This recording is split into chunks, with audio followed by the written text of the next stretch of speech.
Hey everyone, wanted to shoot a real quick video here to show you how to do an animation in on a hover box.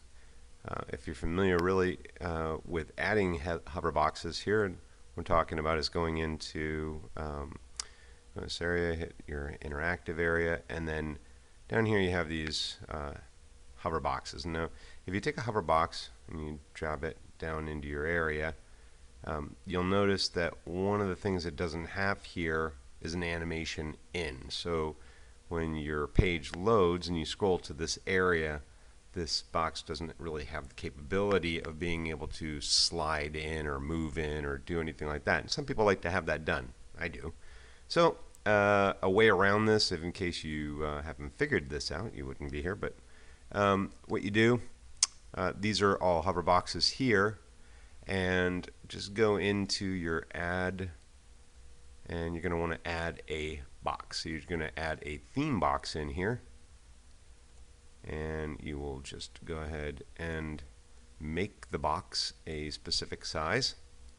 Then you will take your interactive box, which is your hover box, and you just take the hover box here and just drag the hover box into the theme box. Now the theme box has the ability to animate.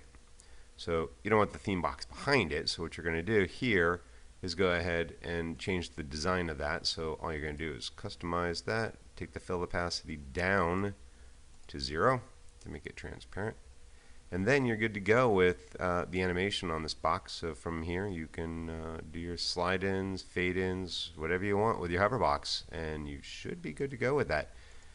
Here's an example. I just did these 3 right here, and just to kind of give you a show of how that actually comes in.